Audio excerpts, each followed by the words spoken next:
Hello and welcome, excuse me, to the third day of the Itty Bitty Literary Committee Springboard Summit. I hope that everyone is having a fantastic week. I hope that you guys are staying warm or it's warming up for you. It's a beautiful day in here. My robot decided to join the conversation. Come on. That's hilarious. My robot's like, wait a minute, I have to clean the floors.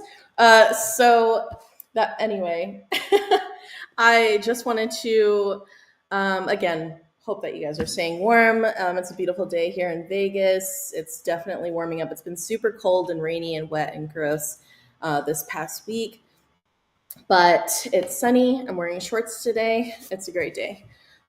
So just out of curiosity, whether or not you guys have watched the previous Springboard Summits, awesome. Let me know in the comments. If not, that's totally cool too. I just wanted to basically just kind of check in with you guys and see how your writing process and your progress is going. So definitely feel free to let us know in the comments how you're doing, how you're feeling, and what writing is looking like for you currently. And just for those of you who are tuning in who haven't been in the community or haven't been active or just popping back in and returning to us after a little bit, I just wanted to welcome you guys again to the Itty Bitty Literary Committee, where we take your brilliance in your process of writing, and we help you establish those processes in real time. We're here to support you and to welcome you into the community and basically empower and help you to hold yourself accountable to those writing goals, whether you're writing a book, whether you are a poet, and you could also be a blogger, so to speak, and might need a little bit of help and encouragement there. And so we essentially, the Itty Bitty Literary Committees, built on the foundation of making sure that we honor your time, your process, goal setting, and through goal setting, collaboration, and using the resources at our disposal, whether that's on the internet or off the internet, to make sure that you are set up for success, that you are set up to recognize where you are in your current writing journey, and making those steps forward, those tiny steps or big steps forward into your next phase of the writing journey, whatever that looks like for you. So I wanted to share this quote with you by Anais Nin. "We write to taste life twice, in the moment and in retrospect." I really love this quote. It really helps me to reflect, particularly in my story that's based in the future. But even if you're not writing, a sci-fi futuristic novel, I feel that it's really important for us to take into consideration, what we're writing about, who we're writing for, and what does that feel like in the act of writing. Whether, again, it doesn't matter what you're writing, but it could be taking bits of the current world that we live in, or it could be taking in your lived experiences. So ask yourself this: are you writing in response to the world you live in, or in your lived experience? I feel like that's an important question altogether. Oftentimes I feel that maybe from an outside perspective, people tend to think that writing is just about having an idea and then putting it to words. But it's so much more than that, right? It is the process of digging deeper into ourselves. And it doesn't matter if you're writing fiction or nonfiction. I feel that there are different elements of what we're writing that represent us and ourselves and the world that we live in. You could take insane, like, fantasy high concept novel and still be saying something about the world that we live in, or the world that was, or the world that's going to be, while also, and maybe even simultaneously, speaking to something that we've gone through, something that we've lived through, something that has taken us into, our own journeys. And, people that we have, lived around or experienced, those people can act as their own characters as well. It really just sort of depends on where you're going with what you're writing, or even the topics that you're writing to or towards. And, typically it's in the title, when people are writing nonfiction books. But it's laid out differently, right? Like, even if you got two different books on the same topic, odds are that they're going to have different perspectives, or at least have an outline that varies, right?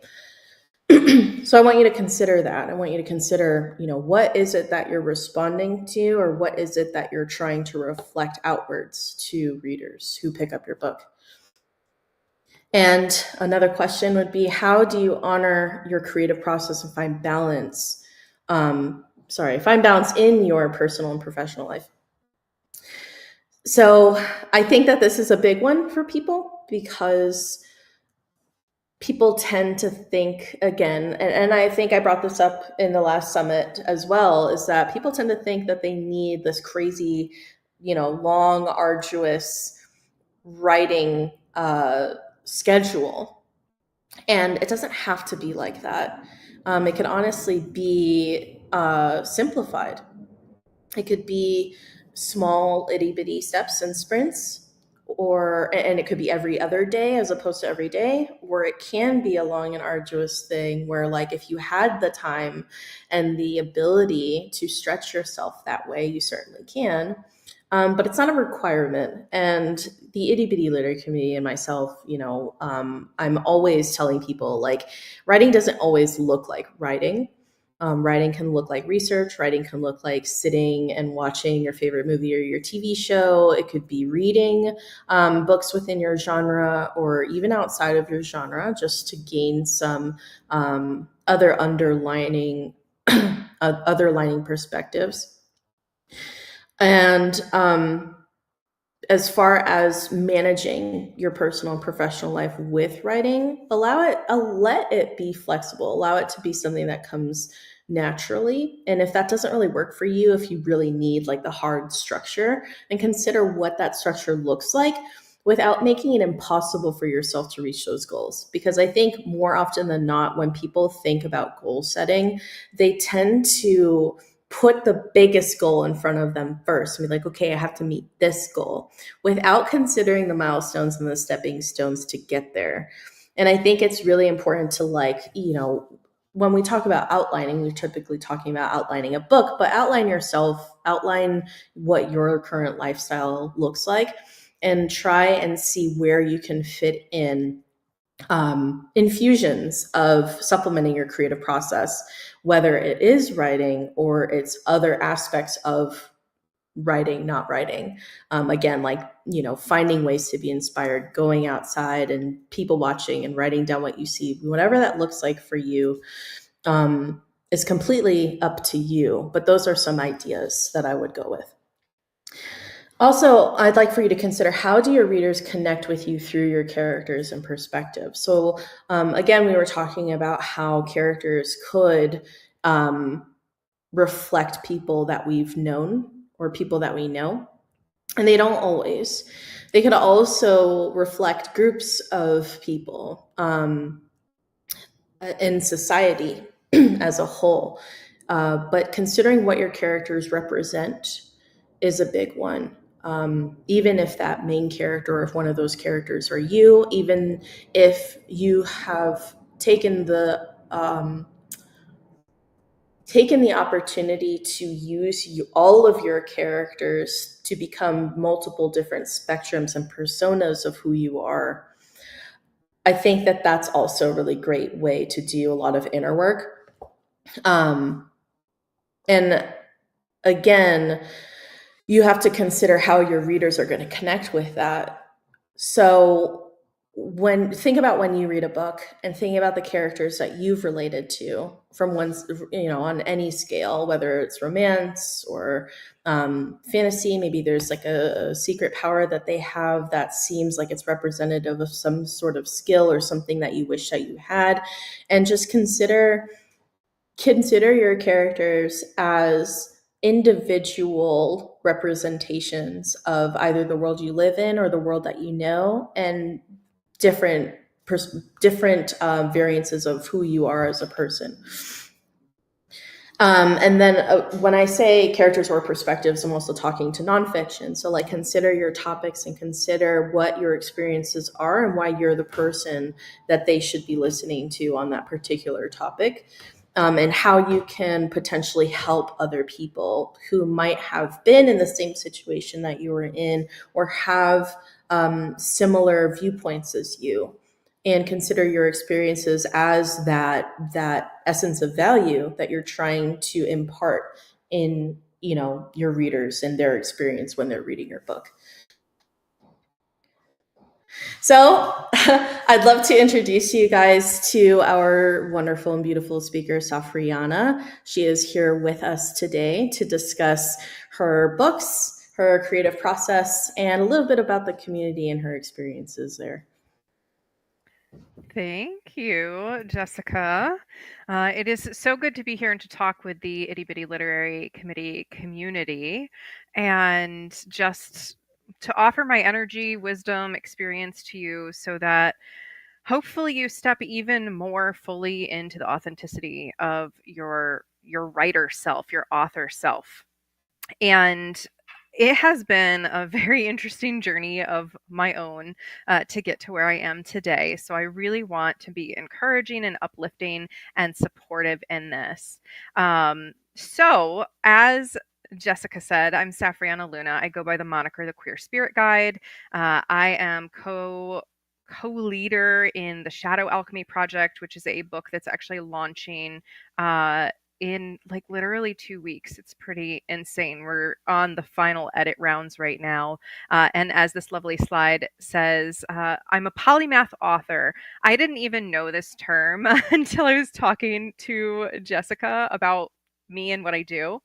But a polymath author just means that I have a lot of different genres and styles that I work in, and I just love to write. Writing has been my passion since I was in second grade. That's actually like my starting point was writing my very own first little spiral bound printed book in second grade while I was like six or seven, and held this book in my hands for the first time, and I was like, this is my dream, this is what I want to do with my whole life, I want to publish books. And I grew up in the United States of America in the 90s and early 2000s, and here we are today. There have been a lot of things that have happened to this generation, and I kind of got bogged down by a lot of the negative things for a long time. So my writing kind of got put on the back burner. And that's what I want. If there's nothing else that you walk away from today with, I want you to not put your dreams on the back burner. I want you to feel the fire of your author self within you and know that it's possible. So, a little bit more about me. These are some of the books that I have either written or been in. This book right here, Bumblebees and White Balloons, was my debut solo novel, and I'll share a little bit more about this today. But I wrote myself my own acknowledgement, and I'm going to read this acknowledgement to you because I want you to envision yourself in the same place. So if you don't have a published book at this point, to envision yourself holding your own book in your hands and being able to say this. So I wrote in my dedication, to myself for showing up to do the work. Way to go, you. You've wanted to have your very own published book in your hands since second grade, and that moment has arrived. Congratulations, and I can't wait to see what you're going to write next. So just imagine, we think that our first book or our first publication or whatever is going to change everything, and it does. And it also doesn't have to, right? If we accept ourselves as the author that we are from the get-go, we can just celebrate the accomplishments as they come along. So My first published piece that was put in print was actually in a competition for future folklore. It was an eco lit competition. I won third place in this international contest. And at the time, I was terrified to put my name on anything. I had major visibility issues. And so I used a pen name. And there's nothing wrong with using a pen name, but ask yourself why. And for me, it was fear. I feared putting my writing out there and actually owning the message that I wanted to share. And it was really like it separated me from my authenticity and my ability to own my voice. So, again, another little thing to take away is like own your voice. What you have to share is so important. And I love Jessica sharing those questions. Like, who are we writing for? We start by writing for ourselves and then we get to turn that out to our audience. And I think that that is a really great place to start is, why do I want to write this for me even? Like, what is this about my life or my experience that I need to share and process, and knowing that that first draft is ultimately completely for you. And then the second draft is where we really start to formulate how we are showing up for the audience. So, a little bit more about my background. Again, I kind of implied I had this fear. So, it's very interesting when I was thinking about my writer history. I had my first professional writing job when I was 18 years old, and I was ghostwriting for a very popular author who wrote about parenting and how to parent teens. So here I was 18 and I got a job ghostwriting about how to parent teens. And I just think that that's so funny looking back. And then from there, I pretty much was continuing to ghostwrite. I wrote for a video game site that was really popular in the early 2000s. And then I got deeply involved in another gamer community where I was ghostwriting almost everybody's lore for their communities. And I was constantly putting energy into other people's ideas, other people's work, other people's, heart and soul projects. And then I wasn't having the time and resources to work on my own writing. So this all began to shift as I began to work on my own relationship with codependency and people pleasing and voice silencing. And why did I have such fear in sharing my voice with the world? And most of it comes down to trauma. It comes down to those adverse childhood experiences or negative relationships where people told me I was not enough. So I had to learn that I was enough. So my first published piece where I finally used my name was in this book, Raising Wild Ones. I don't have kids. Actually, that's a fun story that ties, not so fun story actually, that ties into bumblebees and white balloons, in that I had a daughter and she passed. And yet, before I even ever thought about publishing this book, Spirit, God, the universe, whatever, told me, you need to be in this Raising Wild Ones book. And I wrote a collaborative chapter in here. This book went on to be a bestseller. And I was finally able to claim, like, oh my gosh, I'm a published author, not just a published author, but a part of a best-selling project. In fact, this one went on to international best-selling. And the process of unleashing my voice finally really lifted so many veils for me that it was a lot. It was a lot to take in, but it cleared the way for me to start doing more. And then I ended up joining Rebel with a Cause, which is all about neurodiverse people with chronic illnesses, autism, ADHD, pain conditions, etc., going on to be successful in the world in their own way. And that was like such a cool experience to be able to share that story. And then I also wrote in a business book, a soul aligned business book about creating a business of your dreams. And so all of this was starting to unpack. And then finally came Soul Alchemy, which, just look at this gorgeous cover. Like, it's such an activation. And Soul Alchemy springboarded some insane things, like absolute wild things. This was the springboard where I really started to look at my visibility issues on an even deeper level. And the amount of energy I was putting into other people, other things. And it was shortly after this book launched that I finally decided to go ahead and publish my own. And again, looking at the steps it took, right? Second grade, dreaming about publishing a book. All of these visibility issues, moving into ghostwriting and writing for other people and supporting other people's writing, to getting a call from Spirit to be in a multi-authored book, which I'd never heard of, like an anthology or a multi-authored book like that before, to busting through those visibility wounds, beginning to heal my codependency and people pleasing, to ultimately share my style and my voice in this book. So I know Jessica has actually talked about this book before, but this is a novel about navigating grief and growth. It is a queer lit book about pregnancy loss and the pandemic and just the emotional turmoil that we experience as humans, and really coming into what love and compassion look like. And that's what's important to me. That is why I write, is because I want more people to be compassionate, to see themselves in writing, to see each other in writing, and to really like live just an empowered life where we have our boundaries intact, where we respect one another, we respect ourselves.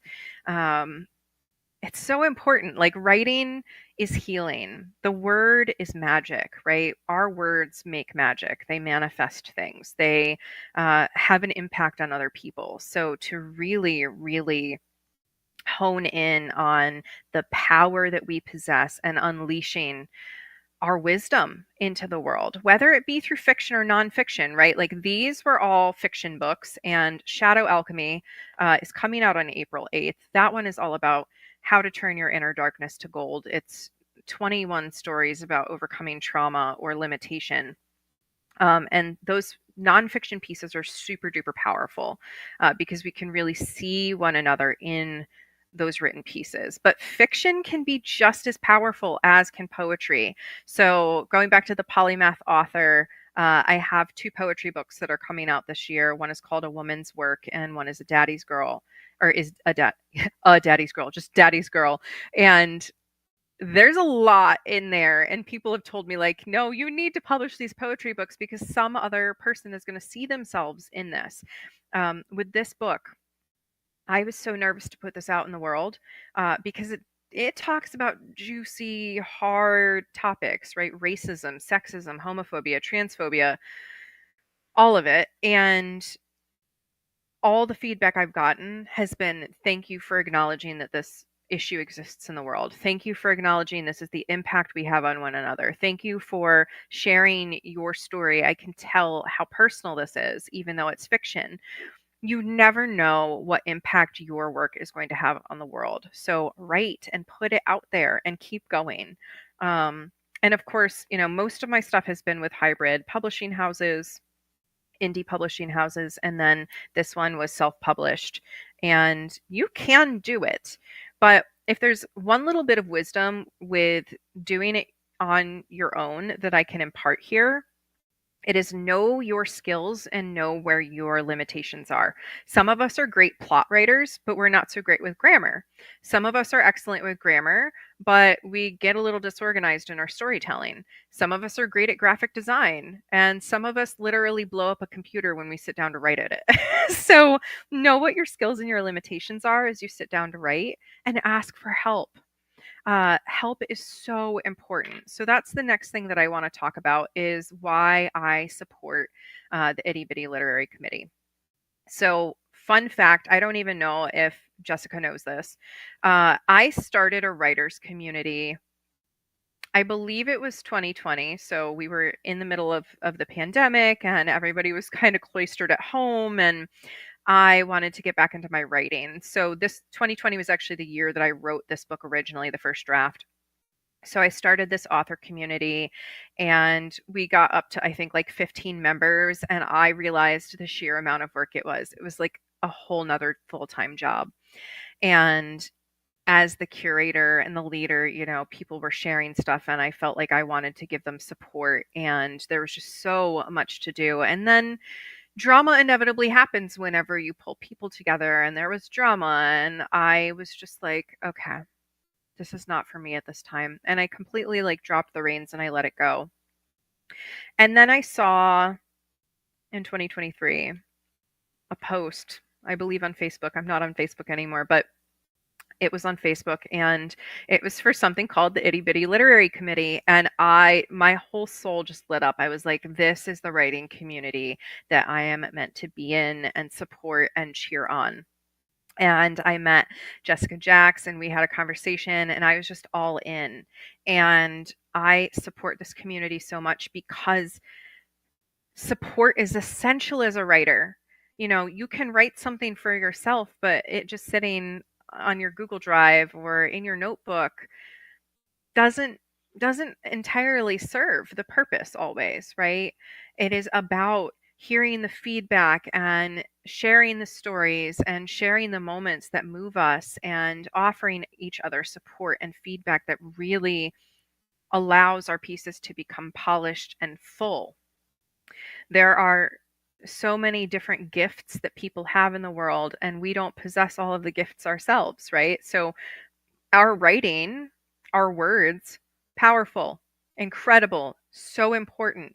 But when we start to get that outside feedback and we share and we grow together, we really start to see our works take on a whole new life. And Itty Bitty Literary Committee has been a great supportive community to just toss ideas out and know that they're being seen by somebody, to be able to attend a critique circle, which IBLC's critique circles are so gentle and loving and kind, and everyone is just cheering each other on and highlighting strengths and also giving really meaningful feedback on how we can strengthen our writing, not make it better, but strengthen it so that it can reach more people or reach our intended audience.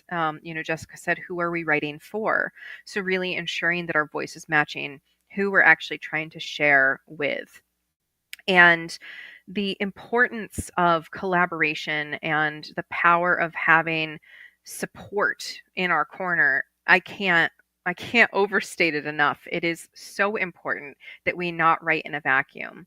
I was sharing with Jessica before we came online that I used to just have a community where we'd all write for like an hour. There were different times a day, and we would just write. We wouldn't even share what we wrote. We would just set a goal and we would share those goals together so that we could cheer each other on and seeing us get to them, right? Having that community support along the way during the process makes a huge difference too, because there are absolutely times as a writer where you're going to feel like giving up. You're going to feel like you don't know how to get through what you're creating, that you're just tired, right? You're tired of doing it all alone, and having community support makes such a huge difference. So if you're looking for a writing community, Itty Bitty Literary Committee is a great place to be. The Discord is so well organized, super friendly to get to know the platform. I know a lot of people think it's a huge learning curve at first, but even so, like, you can find support there, and people will cheer you on. People will help you get acclimated so that you have a place to share your words and really just shine your light. Writing is about shining your light, being authentic to your voice, your wisdom, what you are here to do. So I hope you will consider coming and joining us in the community so we can cheer each other on and continue to grow as authors. So again, I started from like nowhere, no visibility, absolutely afraid to be seen as my own expert. That's what it really came down to. I was so convinced that everyone else was the expert and I didn't have anything valuable to share. And it was in community, it was in support, in these collaborative books, in finding IBLC and finding places that I could say I have things to share and have other people be like, yeah, share it, put it out there, you've got this. That is so important to us in this journey.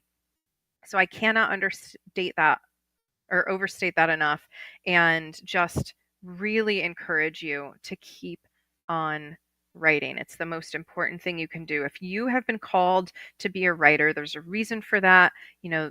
we are not given our dreams for no reason. So, really, I am here to cheer you on in your dreams, to support you however I can. I work with visionary leaders and creatives to have more of an impact in the world.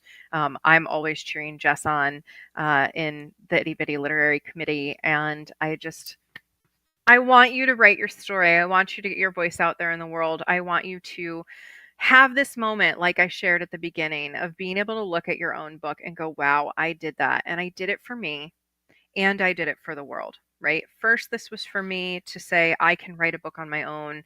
I can put my work out there. And of course, people helped me in the creation of this book, but the ideas, the words, the power ultimately is mine. And if I had not been willing to get started and actually write a first draft, then the book never would have been born. So write your first draft, get your support if you need it while you're writing your draft, and then otherwise know that support will be there, that there are people that can teach you how to self-publish. There are people that can coach you through the writing process.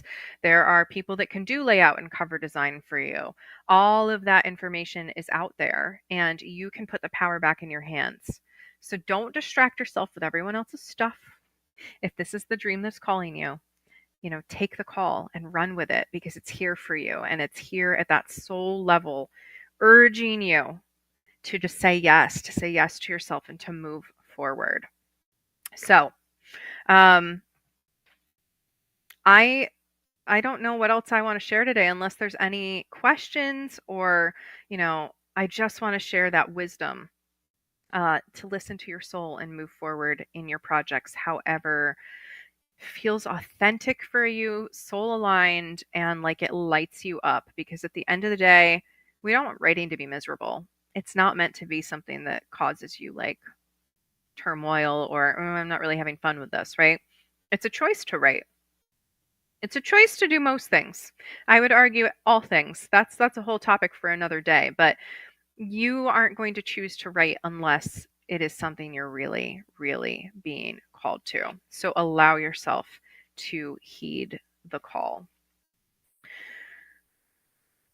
Yes, there you are. Hello.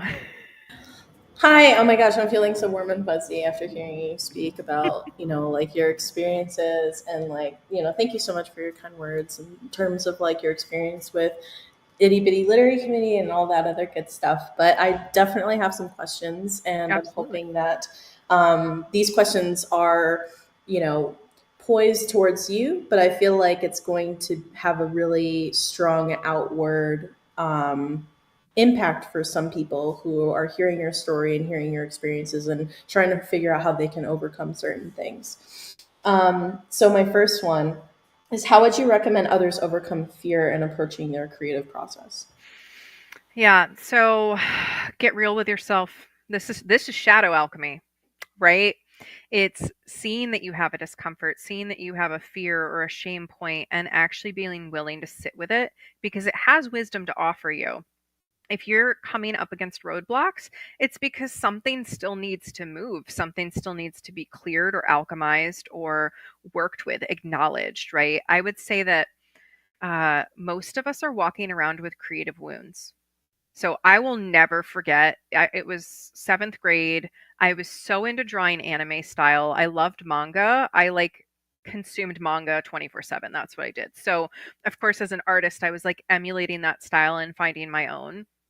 And then my art teacher was like, "You're never going to make any money if you keep doing this. Like, you need to get rid of this style and start doing realism." And what did I do in that moment? I made myself wrong. I agreed with her because she was an authority, and I shoved all of that down. And then my first, so I was an English major in college, and I went on to be a public school teacher for years. But my very first English class in college, I got a D on my first paper.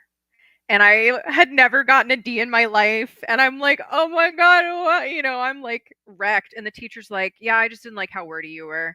And completely dismissed my style because I'm like that poetic prose. And, this one's not super poetic prosy. It has poems in it, but like I'm not super flowery. And that is a direct result of me moving away from a literary style because I had teachers tell me, and professors tell me, like, no, your style is not palatable. So I think that a lot of us are walking around with something like that, where somewhere along the way, someone else outside of us told us that we weren't good enough, that our style wouldn't make us money, or that we shouldn't write because we're never going to make money, or like some creative, like, just slap across the face of like, nope, don't do that this way. There's only one right way. So Yeah, clear out the absolutely. stuff that's not yours. Yeah, I had a lot of creative wounds growing up, seeing my mother respond to my sisters about their creative projects. My sister became an art major before she became a nurse. And I have no doubt that was because of years and years and years of hearing, you're not going to make money off of your art. Why are you wasting your time and all this other stuff? And it took me, like, honestly, forever to open up to my mom even about writing and wanting to take it seriously. And she Yeah. literally pep talked me yesterday. Like, things change over time, and I'm like, oh bless. Like, I feel so bad for my sisters, and like, I'm the youngest, so maybe I just have it a little bit easier, but it's taken her years of healing her own wounds. And those things aren't always permanent. Those perspectives aren't permanent. And if you can apply your own effort towards changing those perspectives for yourself, like starting with yourself, I think it makes such a huge difference. Um, Absolutely. yeah. So my secondary question is, can you describe your experiences in collective anthologies, and just working alongside other writers, and how that was for you? Yeah, so I've had a variety of experiences. So I didn't mention this in my experience, but I used to do this like newspaper. It was like a town crier style newspaper with other people in a gaming community, and we'd all put in little bits of lore and random stories we'd written or art we'd made. And that was much more like community based, and we all had fun creating it together or figuring out what we were going to submit. But that was like in no way, shape, or form professional, right? It was just like a hobby thing. And then I went on to actually be in, like these anthologies, and each of them had a different experience. And some of them were like super hands-on, like we were trading chapters back and forth and like giving each other feedback. And some was much more isolated, where it was like submit your chapter and that's that.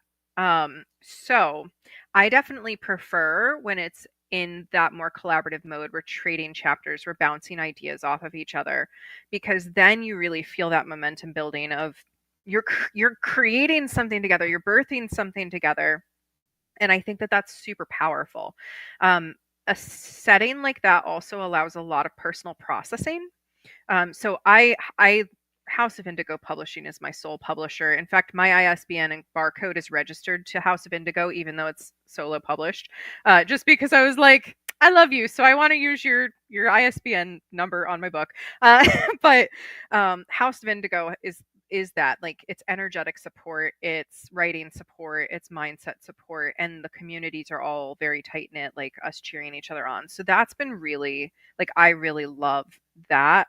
And then with this upcoming book, Shadow Alchemy, I was actually helping facilitate the holding of the community space and the collaboration space.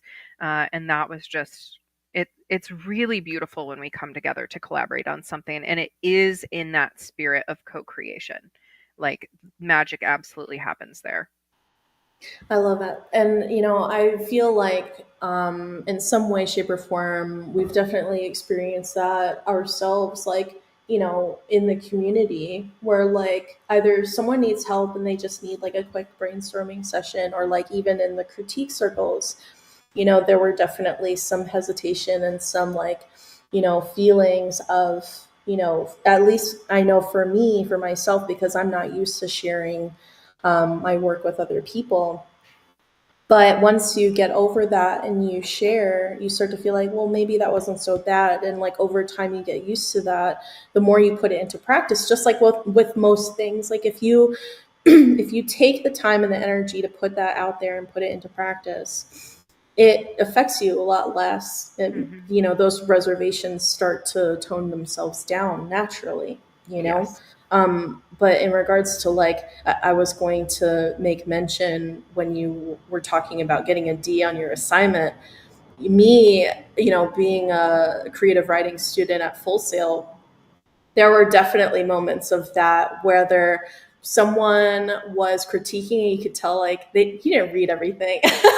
And I was like, wait a minute. And then there was other times where professors would give me a low grade and I was just like, why? Hmm. So, those things are going to happen. But trust me when I say this, like, getting critiqued or getting feedback isn't necessarily a negative thing. Like, that is insight on your work that you can't possibly see because we're just too close to our work to see it, you know? Absolutely.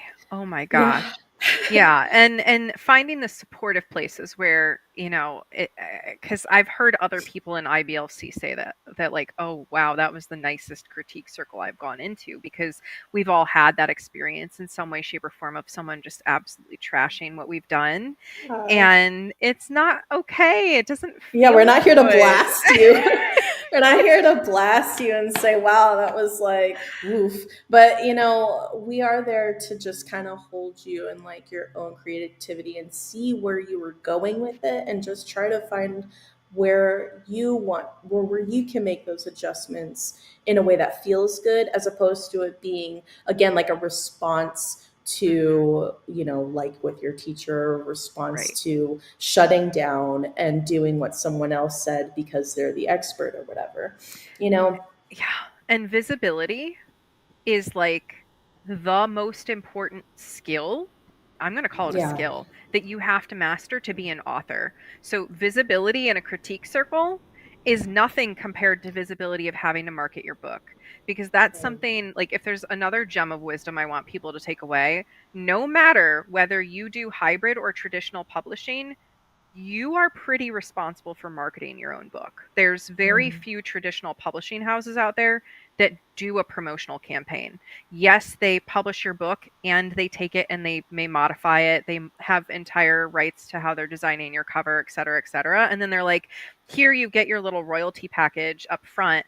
And now you're not going to see any more money again until we've made back what it costs to put your book out there. But you're responsible for marketing it. Have fun, which is Yeah. why most traditional publishing houses these days won't even take you on unless you already have a social media following or some kind of, presence. Right. Visibility, right? So you've Visibility. got to Yeah. start getting visible even Right. before, you put a book out there. And if you're like, I can't share in front of a critique circle, like, what are you going to do when you put your book on a shelf? Yeah. So, and I say that There's as a person with fear. Like, I get it. same. Same. I mean, even at my own critique circles, I'm over there like, I'll just go last. You guys go first. Like, that's just how it is sometimes, and Yeah, that's okay. Like, that's natural, and you'll be able to grow out of that over time, but it's going to practice. have to start somewhere, Yep. right? Yeah. I was actually just in a recent challenge where they were talking about specifically like pitching to agents, and now I'm like, an agent is a really good mediator as opposed to you just jumping straight to a publishing house. That way they can advocate for you. And we'll talk Right. about that. That's a whole other conversation, but I'm learning a lot there and I'm going to start pulling resources from there into the community as well. Amazing. And speaking about visibility, how has visibility impacted you the most? How different were your fears compared to the actual outcome? I mean, I had fears like, oh my gosh, I'm going to put this book out there and people are going to be doxing me and knocking down my door, being like, how could you write this? And how could you put it out there? And how dare you speak on these issues? And like, I had all kinds of blown out of proportion fears. Just no one's going to read it, of course, is a big fear. Like, why am I doing this if no one's going to read it? And like, the reality is, all of the feedback I've gotten so far has been good. Have not yet had someone actually read it and go, "Why did you write this? Gross. Like, you're a terrible person." That has not happened. Um, in fact, most of the feedback, like I said, I've gotten has been absolutely affirming. And life really has not changed that much in the scheme of things, other than I get to say, I am a published author, and I'm I think two-time international best-selling author now, which is like I get to say that and be like, cool, visibility. But it doesn't but it doesn't change that much. Like, you think it's going to be this entire life shift and you're going to like overnight be a whole new person, but if you're just going in this with self-love and compassion and empowerment and trust, it's just one step along your journey. And yeah, the visibility has not, I will say, for my book, I have not had any bad visibility. For my brand, I have had to field, so I'm LGBTQ. I write about LGBTQ topics, and the only time I've ever gotten negative feedback is putting out ads for our business and people being anti-LGBTQ. All right, that's my reality anyway as a queer person, like, so used to it. But the writing itself, like, if they if they're already knocking me because they found out I'm LGBTQ, they're not reading the book to critique it, right? So it's like we learn to let those people go and to know that we're writing for those people that need to hear this message, right? Like, everyone that has actually picked up my book either was a queer person who said, "Oh my gosh, queer representation, yay," or was somebody who's experienced pregnancy loss, and even though they didn't resonate with the queer part, they resonated with that, and they were like, thank God someone wrote a book about this. Like, Yeah. I've never seen a story where this is talked about. So it's like you have lived experience that someone else is going to benefit from, and you get to weave that into your fiction, your nonfiction, your poetry. It doesn't matter what you're writing, it's your life experiences informing that. So the more that Yeah. you own your life experience and you embrace yourself and love yourself, the more freely you're going to put it out there. I have someone in my network who miscarried and she wrote a poem about making angel food cake. And it was beautiful. It was also tragic, but it was beautiful, and I Mhm. felt like I've never lived that. I've never lived through that before.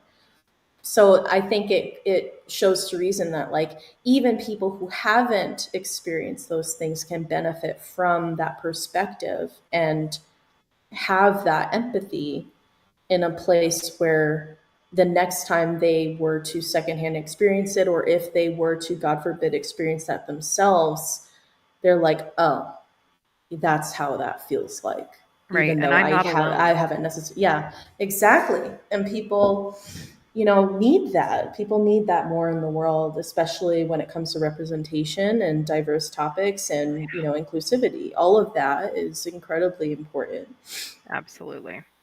So, as someone who has tapped into those tough topics and conversations from narrative perspectives and otherwise, how have readers responded to it? Which you did kind of answer to that a little bit.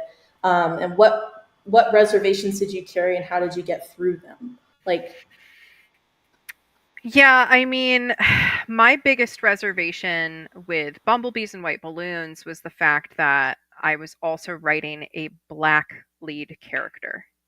I am clearly not a black lady or a black non-binary person, which is the reality of the character in the book. And I had to get out of my own way, because ultimately the goal of the book was to bring racism forward in a way that people could be, empathetic about, even if they have not experienced being the target of racism. And so, to make sure that I was being as informed as I could, I had sensitivity readers. I had two black people actually read through the character, read the whole book, like actually get in there and make sure I was handling it in a sensitive way. And ultimately, the whole thing was, we're all human and we all have shared experiences, right? Some of us have more experiences because we're LGBTQ, or we're, BIPOC, or we come from a marginalized culture, but we are all human, and we don't have to like make a big deal about people that are different than us if we just celebrate and explore that. And so I had to do a lot of my own internal mindset work, um, because I wanted to be sensitive and not bar myself from having diverse characters, because I was afraid of how people would respond to that. And ultimately, um, one of the reviews that came in that like really I was like, oh my god, came from a white woman, and she was like, I was in a relationship with a black woman years ago, and my family was so racist, and I didn't stand up for her at all. And your book made me realize that. And I was like, okay, my work here is done. All like I achieved my mission because someone had more empathy looking back and in the future would go, oh, this person does have a different experience than me because they're of a different demographic. How can I support them, or how can I ask them what they need? Right. But that was my biggest fear, is like I was like, oh gosh, people are gonna be like, what's this white girl doing writing a black character? But then I look at my own writing and I love having diverse casts. Like that's, I think, one of the things I value most in reading. One of my favorite books is Six of Crows by Leigh Bardugo. And she's even had an interview where she said like her first series that didn't take off quite as much was completely like whitewashed. There was very little diversity in the characters. And she looked back and realized like, oh, that didn't feel right. It didn't like, that's not representative of the world we live in. And so when she went into Six of Crows, there's all kinds of diversity in there, and all kinds of different earth cultures that she borrows from as she creates the world. And it was such a good, rich book because it was actually drawing on real experiences. Yeah. So yeah, that was probably my biggest hurdle to overcome, honestly. I'm experiencing that myself, but I think that it's incredibly important and impactful to be a human in this world and be able to represent lived experiences of other humans. And having sensitivity readers is just genius, like absolutely being able to still hold that space for for feedback and support and encouragement, and making alterations where they need to be made, in respect of people who do have these lived experiences. So good on you. And like I'm in an interracial marriage myself, and I remember the way that my grandmother was acting when we first started dating, and that caused like an argument between me and her. And I was like, absolutely not, like this is not okay. And it wasn't until she was like literally dying that I was like, I forgive you. Like, we're okay. We're going to be okay. And I'm happy, and you don't have anything to worry about. So, thank you first off for sharing that with us. And as far as like diverse cast and characters, like I have a Syrian character who is a prophetess in her own right. And I mean, Syria is like, there's a lot of heaviness going on. It has been going on for years. And in the same, vein of being empathetic enough to realize that these people live these lives every single day, and having to touch on those points for people who probably have no idea or don't really understand it is incredibly important in the world.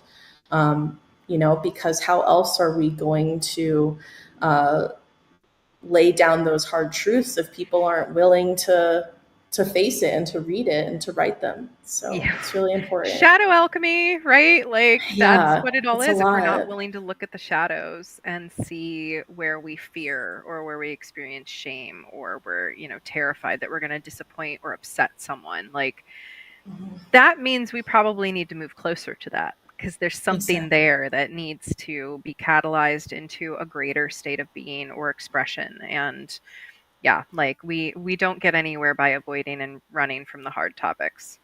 Yeah, like in the process of writing and world building and creating these plots and these outlines and speaking towards fiction but also nonfiction, I think that it's so important for us as writers to encourage ourselves to expand our minds and our perspectives. And as a result, it also expands our hearts, because then we end up being better people for giving a voice to those tough situations and topics and lived experiences. Yup, absolutely. And remembering that we are our message, like our life is our message, and someone else out there is going through a similar experience or has had a similar mindset at some point that we might express in a character or in an essay or a blog or whatever form of writing we're putting out there that absolutely can change their lives. I couldn't even tell you how many poems, just poems I've read that have had me sobbing because I'm like, I finally see myself in someone else's life. Yeah.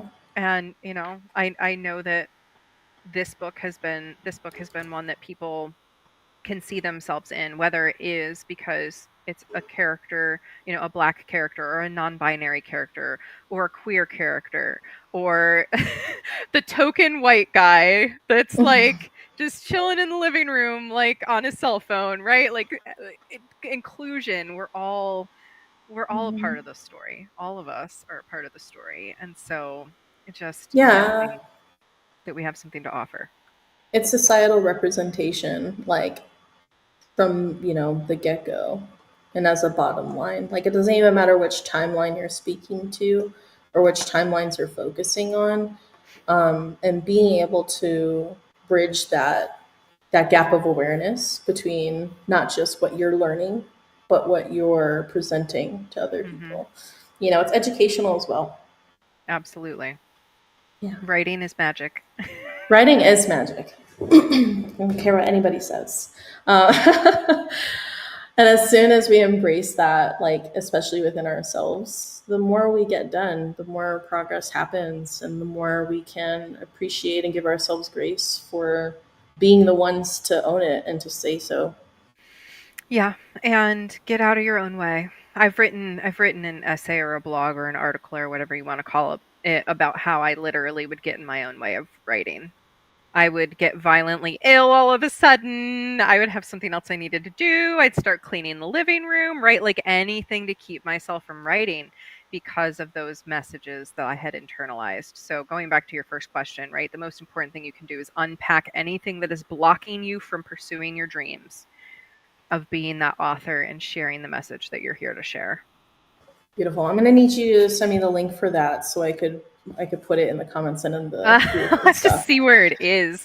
I know Yeah. where it was posted. It was posted on Facebook, but my Facebook got taken down and it's not coming Well, back. then you'll have to do it again and put it on Medium. I do actually think I have it in a Google Doc somewhere, so I'll put it on Medium and I'll get you the link. Awesome, awesome. Okay, well, thank you so much for coming on here and talking with us, and Absolutely. just imparting your wisdoms and your experiences. Because I feel like more often than not, people need to hear that someone else is experiencing what they're experiencing or has experienced what they're looking forward to experiencing. Yep. Opens a window. Yeah. If you need Oh, help with sorry. visibility, find me. That's my thing now. Get By the way, invisible. you can only find her in our Discord because she's Yes, no come longer on join the Facebook. Discord because Come I'm to the there. Discord. I'm Yes. Safrianna on Discord. Very, very, very simple. Easy to remember. Yes, very easy to remember. Thank you so much, You're Safriana. so very welcome. Thank you for having me. Take care. So, just a couple of extra things that I wanted to let you guys know. We do have designated days for those critique circles. Safriana and I had spoken about the work in progress check ins. We do have another Springboard Summit Day coming up. So, I understand, like, I'm here to let you guys know that we do have memberships available. I had already linked the Itty Bitty Literary Committee. I say that sometimes. It's such a tongue twister. Itty Bitty Literary Committee website in case any of you are interested in, having, the community to support you all the way through with your book writing process or your writing process, whatever it is that you're doing, whatever project that you are working on or about to work on. But I don't mind you guys joining us for the writing the work in progress check-ins, the writing circles, the reading circles, and the critique circles. I mean, you're more than welcome to join us so that you can see what that's like. And even if you just want to sit in on a session, you're more than welcome to do that as well. So the dates for our next one is coming up this Friday on the 22nd is our critique circle. We do have a couple of people who are looking to tune in that day. And then on the 29th, we do have the work in progress check-in. And so that booking link is in the comments on Facebook. I can go ahead and I also have them on the Discord should you choose to go ahead and join our Discord, which I really hope that you do. So coming up again, the next summit date is going to be on the 27th, next Wednesday, around the same time, 11 a.m. Pacific Standard Time to around like 11:15, which was just today because I was a little bit late coming home from the barn. Had a couple things to set up. And I do have a workbook that I am working on that will be made available either by end of this month or sometime next month. It's called Writer in Progress. It's a step-by-step guide to building a successful writing routine inspired by profound icons in literary history. We've got experiences from Stephen King. The guy literally was sitting between the washer and the dryer in his laundry room writing up, I think it was The Shining. And Leo Tolstoy, he had 13 kids while he was writing War and Peace. So there's all kinds of different lived experiences that other writers can impart to us, as growing writers on our journey. And just things that maybe you didn't really know about some of your favorite writers and some of their insights on how you can break through and, overcome so that you can get those books out there. So our next speaker is going to be Dana Marie. She does have a pre-recorded pre-recorded speaking session with us, going over various different talking points. She is the Enchantress of Expression, and she is a self-published word weaver. She does mindset work, shame stories, and overcoming your own experiences and your own traumas so that you can elevate your voice and make sure that your stories, are visible to those who need it most in the world. So let's look forward to that. I definitely know that I am. And now we're going to have a short after summit mixer for about 15, it says 30 minutes, but let's be realistic. It's probably going to be like 15 minutes where we will be in the Go Brunch rooms, just sort of chatting it up. And if you have any questions in regards to the community, you're more than welcome to join me there. And I will go ahead and put a link down in the comments so that, you can come through. And if not, that's okay too. It's fine. We all have lives. We're all doing something. So it could be, I guess we'll do it in the auditorium. And so, yeah, I'll go ahead and I'll put that link down for you guys there. Take a moment to grab a snack and say hello. And thank you so much for joining me and Safrianna today. It was honestly a pleasure, and I'm really looking forward to speaking more about this on our next mixer. Well, not my next mixer, sorry, our next summit day. So enjoy the rest of your day, guys. Take care. Bye.